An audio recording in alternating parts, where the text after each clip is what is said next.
دین مولانا عبدالستار خان نیازی اور مولانا شاہ محمد نورانی یہ 1983 میں گئے ادھر افریقہ کے کسی دورے پر، تو واپس آ کر مولانا نیازی نے بتایا، وہ کہنے لگے کہ ہم ایک جزیرے سے گزرے تو نیازی صاحب کا چہرہ، ان کی پگڑی، دستار، کھونڈا، اس طرح نورانی صاحب قبلہ کا چہرہ، جبہ اور دستار اور کھونڈا، ان کے علم و عمل، وہ کہتے ہیں ہم ایک جزیرے سے گزرے جو جزیرہ عیسائیوں کا تھا۔ کہنے لگے ہم دونوں جب گزر رہے تھے تو پوری بستی باہر نکل آئی۔ انہوں نے پوچھا یہ کون لوگ ہیں یہ دونوں جو جا رہے ہیں؟ تو مولانا فرمانے لگے جب ان کو بتایا کہ ہم مسلمان ہیں اور مسلمانوں کے رہنما ہیں، تو وہ عیسائی پوری بستی کہنے لگی کہ اگر مسلمانوں کے رہنما یہ لوگ ہیں تو پھر اسلام سچا ہے۔ یہ تو کل کی بات ہے، ابھی کی بات ہے۔ تو یہ جو لوگ دین کی وہاں باتیں کر رہے ہیں، اور پھر وہ میں اس کو کوئی زیادہ شہرت نہیں دینا چاہتا، نہ اس کو منہ لگانا۔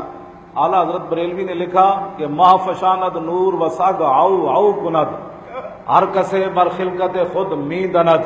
اعلیٰ حضرت بریلوی فرماتے ہیں کہ 14ویں رات کا چاند جو ہے وہ نور برسا رہا ہوتا ہے۔ ماہ فشاند نور، 14ویں رات کا جو چاند ہے نا وہ نور برسا رہا ہوتا ہے، ہر طرف جگمگ جگمگ اور نورانی رات ہوتی ہے۔ وساگ آؤ آؤ کند، اور نیچے سے کتا جو ہے وہ اس چاند کو دیکھ کر نیچے سے آؤ آؤ کرتا ہے۔ تو اعلیٰ حضرت بریلوی فرماتے ہر کسے بر خلقت خود می دند، فرمایا کتا اس کے علاوہ کر کیا سکتا ہے؟ کتا اس کے علاوہ کیا کر سکتا ہے؟ اور خبیثو، یہ دین رسول اللہ کا ہے، اس کو لاوارث مت سمجھو، اور اس کے بارے میں بک بکارے ٹی ویوں پر بیٹھ کر مت کرو۔ جب تم نہیں تھے نا اس وقت حضور کی امت زیادہ روزے رکھتی تھی، جب تم نہیں تھے تو حضور کی امت کی عورتیں زیادہ پردہ کرتی تھی، جب تم نہیں تھے تو لوگ بڑی احتیاط سے مسجدوں میں آ کر تراویح پڑھتے تھے۔ تم نے دین کے بارے میں لوگوں کو بے باک کر دیا ہے۔ بے باک کے لیے معافی نہیں ہے، ہاں گناہگار کے لیے معافی ہے، جو بندہ بے باک ہو جائے جی کچھ نہیں ہوتا، جی کچھ نہیں ہوتا۔ تو حضرت ابو ہریرہ رضی اللہ تعالیٰ عنہ جب یہ حدیث بیان کرتے نا کہ نبی علیہ السلام نے فرمایا کہ ایک قاری بھی جہنم میں چلا جائے گا، اور ایک سخی بھی جہنم میں چلا جائے گا، اور ایک غازی بھی جہنم میں چلا جائے گا۔ ایک قاری کو اللہ تعالیٰ بلائے گا کہ ہاں جی قرآن جیسی دولت میں نے تجھے دی، پھر کیا کیا؟ وہ قاری کہے گا میں نے تیری رضا کے لیے پڑھا۔ تو اللہ تعالیٰ فرمائے گا تو جھوٹ بولتا ہے، تو لوگوں کو خوش کرنے کے لیے پڑھتا رہا۔ حضور نے فرمایا پھر اوندا منہ اس حافظ اور قاری کو جہنم میں ڈال دیا جائے۔ پھر سخی کو بلایا جائے گا، میں نے تجھے مال دیا، پھر تو نے کیا کیا؟ کہا کہ یا اللہ میں نے تیری رضا کے لیے خرچ کیا۔ فرمایا تو نے میری رضا کے لیے تو خرچ نہیں کیا، تو اپنی شہرت کے لیے خرچ کرتا رہا، لوگ مجھے سخی کہیں۔ اس کو بھی اوندا منہ ڈال دیا جائے گا۔ اور پھر ایک غازی کو لایا جائے گا، مجاہد کو، کہ تجھے میں نے اتنی طاقت دی، تو نے میرے راستے میں کیا؟ یا اللہ میں تیری رضا کے لیے لڑا۔ کہا تو میری رضا کے لیے تو نہیں لڑا، تو ناموری کے لیے لڑا۔ حضرت ابو ہریرہ جب اس حدیث کو بیان کرتے نا تو بیان کرنے سے پہلے 3 مرتبہ بے ہوش ہو جاتے، صحابی ہو کر، یعنی ڈرتے تھے کہ کہیں ہمارے عمل کے اندر یہ بات تو شامل نہیں ہے۔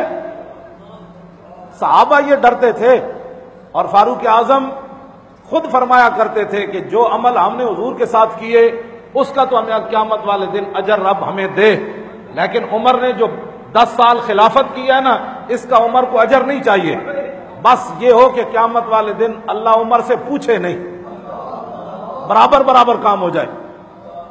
تو میں اور آپ کس بات کی مولی ہیں؟ ہمارا تو ہر کام ہی ریاکاری کے لیے ہے، تصنع کے لیے ہے، بناوٹ کے لیے ہے، ہم کیا دین کا کام کر رہے ہیں؟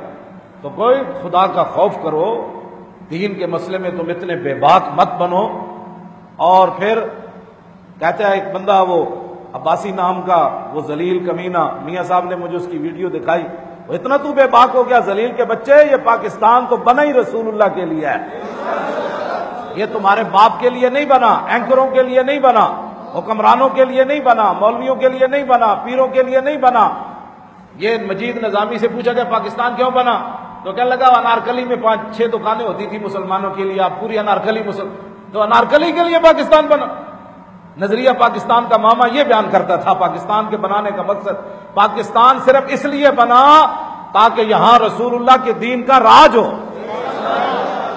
انارکلی کی دکانوں کے لیے نہیں بنا، پلازوں کے لیے نہیں بنا، موٹر وے کے لیے نہیں بنا، اور جو بک بکارے ہو رہے ہیں ان کے لیے نہیں بنا پاکستان کا نعرہ۔ اب بتاؤ نا، اب تو تم اس کو سنبھال ہی نہیں رہے، تو بتاؤ ہندو سکھوں انگریزوں سے پورے کفر سے لڑ کر ہمارے بزرگوں نے یہ پاکستان ایسے لے لیا۔ لوگ ایسے جانے کوئی نہیں دیتے، ایسے اپنی بیٹیوں کے گلے کوئی نہیں کاٹتے، ایسے ایسے کر کے دریاؤں میں چھلانگے کوئی نہیں لگاتے۔ ذلیلو، سب کچھ رسول اللہ کے دین کے لیے لوگوں نے برداشت کیا، بچیاں بھی ذبح کی، بچے بھی ذبح کیے، خود بھی ذبح ہوئے، اربوں کی جائیدادیں ادھر چھوڑی اور لٹے پٹے پاکستان میں آئے، صرف اس لیے آئے کہ پاکستان کا مطلب کیا؟ لا الہ الا اللہ محمد رسول اللہ۔